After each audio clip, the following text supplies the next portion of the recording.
Hi, everybody. Today, our economy is growing and our businesses are consistently generating new jobs. But decades-long trends still threaten the middle class. While those at the top are doing better than ever, too many Americans are working harder than ever, but feel like they can't get ahead.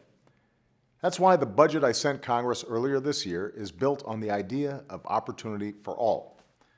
It will grow the middle class and shrink the deficits we've already cut in half since I took office. It's an opportunity agenda with 4 goals. Number 1 is creating more good jobs that pay good wages. Number 2 is training more Americans with the skills to fill those jobs. Number 3 is guaranteeing every child access to a great education. And number 4 is making work pay, with wages you can live on, savings you can retire on, and health care that's there for you when you need it. This week, the Republicans in Congress put forward a very different budget. And it does just the opposite. It shrinks opportunity and makes it harder for Americans who work hard to get ahead. The Republican budget begins by handing out massive tax cuts to households making more than $1 million a year. Then, to keep from blowing a hole in the deficit, they'd have to raise taxes on middle-class families with kids. Next, their budget forces deep cuts to investments that help our economy create jobs, like education and scientific research.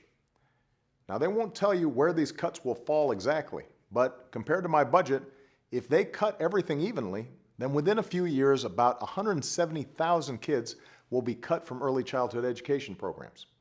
About 200,000 new mothers and kids will be cut off from programs to help them get healthy food.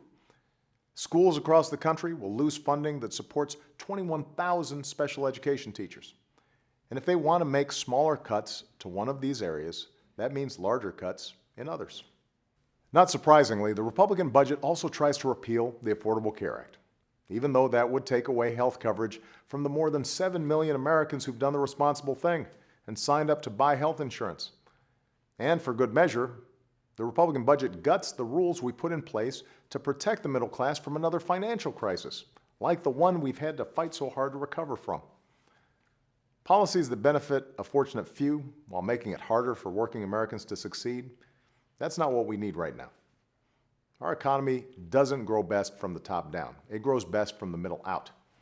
That's what my opportunity agenda does. And that's what I'm going to keep on fighting for. Thanks, and have a great weekend.